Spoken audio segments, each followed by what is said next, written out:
The film's action begins in the near future with the President of the United States addressing the nation. The president stumbles over his words as he announces that the Western forces, consisting of the states of Texas and California, which oppose the legitimate government, have suffered a crushing blow from the armed forces of the USA. On behalf of his electorate, he promises to reintegrate the residents of the rebellious states back into the unified country as soon as they overthrow their illegal separatist government and return to the bastion of democracy, the President of America. This speech is being listened to in a hotel by war photographer Lee Miller, who realizes that the president does not believe his own words. She takes a photo of the screen as another explosion thunders outside the window.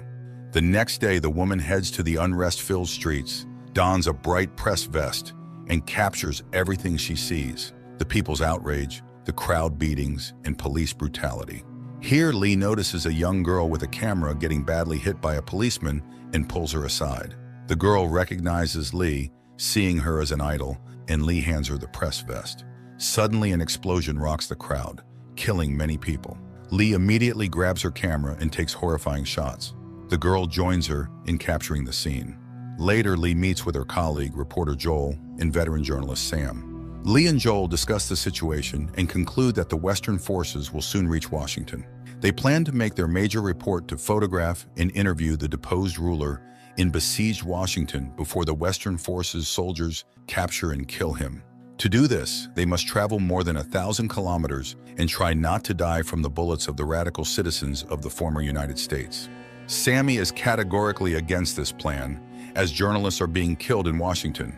However, he skillfully charts a path through the Civil War-torn territory, showing that he too has considered such a trip. Exhausted, Lee heads to her room, but is called by the girl she saved earlier. Jessie admits she also wants to photograph the war and admires Lee's work, but Lee bids her farewell and leaves. Lying in the bathtub, Lee repeatedly recalls the horrific scenes of street killings, trying to dispel the visions. In the morning, she exits the hotel and sees Sammy and Jessie in the car shared with Joel. She is furious, but her partner explains that the girl dreams of becoming like her, so why not help? Lee reconciles and gets into the car. The team sets off. Soon they reach a massive car crash. The vehicles are shot up, smashed, and abandoned right on the road. It's only possible to guess what happened to their passengers. But Joel skillfully navigates through the horrific traffic jam. On the road, Sammy imitates an interview with the president, asking Joel questions. Does the politician think it was a good idea to disband the FBI? And asks for comments on the use of airstrikes against American citizens. Joel laughs, noting the sharpness of the questions, and concludes that they need to let the president finish speaking before he chokes on the rope. Soon the group arrives at a gas station where they are met by armed workers. While Joel refuels the car, Jessie and Lee step aside and see a couple of mutilated people hanging by their hands nearby. One of the gas station workers explains that these are looters. He asks Jessie to decide their fate, kill them immediately or let them suffer. The girl is paralyzed with shock, but Lee suddenly asks the worker to stand closer to the victims for a group photo. Later, driving away from the gas station, the shaken Jessie realizes she didn't take a single photo or object to the killings. Lee calmly reminds her that they don't ask questions. They record what's happening so others can ask questions later. If she wants to be a journalist, she must pull herself together. The group continues through destroyed cities filled with the bodies of the dead. In one of the squares, Lee asks to stop, leads Jessica to a wrecked helicopter, and orders her to photograph it. The girl complies and talks about her farmer father, who sits in his house pretending everything is fine. Jessica uses his film camera because a good digital one is hard to come by now. The girl apologizes for imposing herself, but Lee cuts her off. She doesn't care what the girl thinks or feels. She will just shoot. Jessica then asks if Lee will photograph her execution. Later, Lee confides in Sammy that she always wanted her photos to be a warning, but they have turned into mere albums. The old man reminds her of what she was like when she was young and asks her to be more attentive to the girl, knowing well what young reporters have to go through. Joel sums up that Lee has stopped believing in the power of journalism. Suddenly, gunfire erupts in the distance and the group decides to stop for the night. Joel talks with Jessie and advises her to stay here, where it's relatively safer, but the girl is stubborn and doesn't intend to hide from danger. The next morning, the team arrives in a town where a firefight is taking place.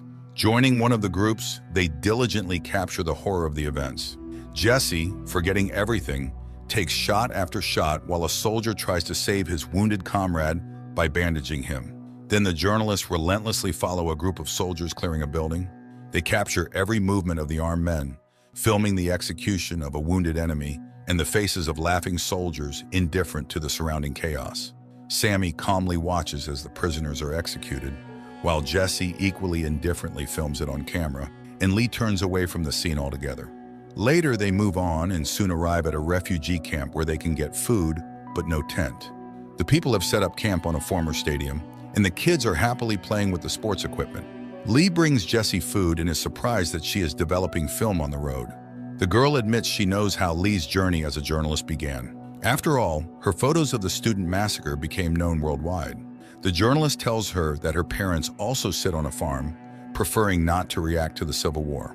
Later, Jesse shows how she views the photos using her phone, and Lee admits that out of 30 photos, she usually gets only one good one. Then she acknowledges Jesse's photo of a dying soldier as excellent. At night, they rest by the fires, and in the morning, they continue through the ruined, smoldering country. Soon they enter a town untouched by the war. The people don't seem to understand where they are, creating the impression that they are traveling through time. The group enters a clothing store, where the saleswoman offers them to try on anything they like, and says they simply agreed to ignore the war because it wasn't their concern. Jesse asks Lee to try on a dress and photographs her. They relax, pretending that peaceful life has returned. However, upon exiting, Sammy points out the armed men on the roof, the price of tranquility. The group continues. Sammy reminds them of the fates of Gaddafi, Mussolini, and Ceausescu. None of them could say anything in the end, so Joel's hopes for a coherent interview with the president are futile. Suddenly, they see ahead an amusement park with a dead soldier lying in the middle. As the car moves slowly, a shot rings out. The journalists take cover behind a building where two soldiers are already hiding. It turns out there's a sniper ahead, shooting anyone who drives by. The soldiers casually admit they don't know who the shooter is. They'll kill him because he fired first. While the soldiers deal with the problem, Lee simply lies on the grass, admiring the flowers. Finally, the sniper clears the way. The journalists continue. But on a forest road, Lee notices a car following them. She decides to slow down and let it pass.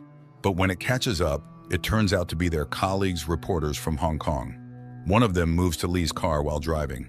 Then Jesse, deciding to mimic his action, goes to the Chinese journalist's car.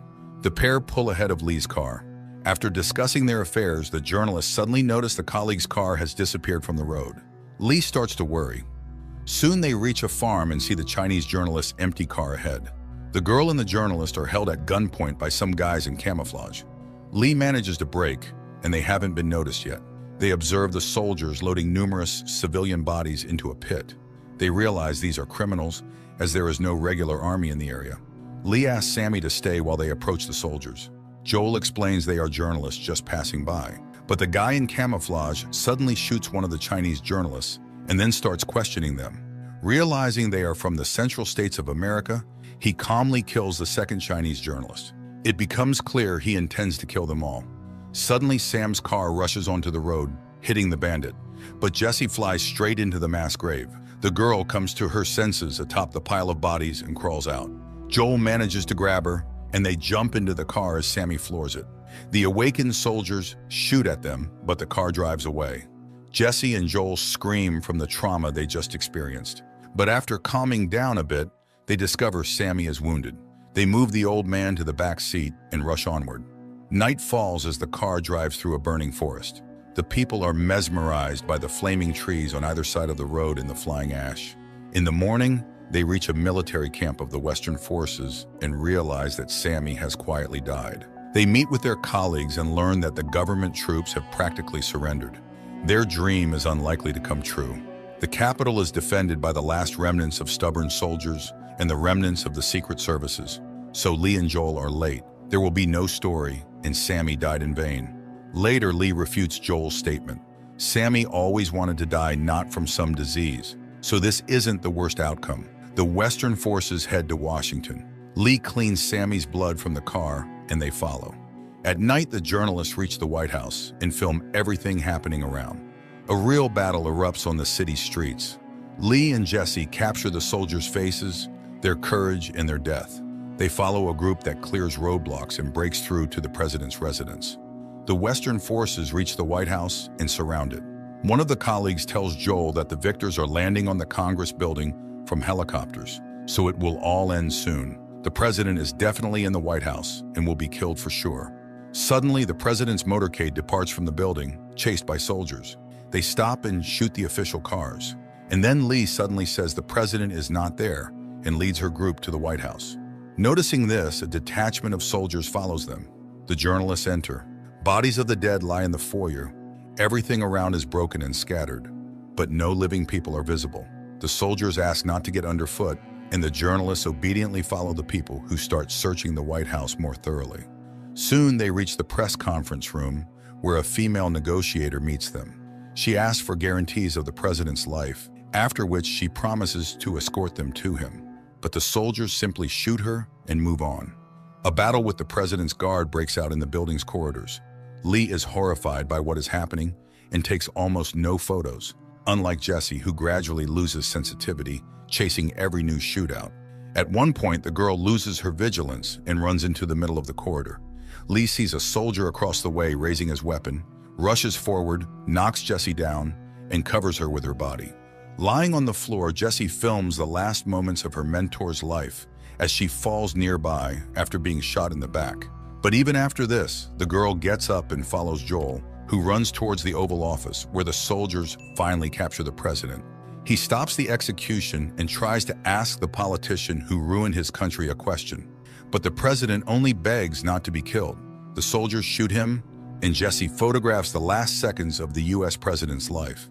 Then she captures for history the smiling Western soldiers against the backdrop of the politician's body. A terrifying picture. An action movie full of blood. A political film warning how quickly the world can go mad. The director brought the horrors occurring in different countries to the streets of America.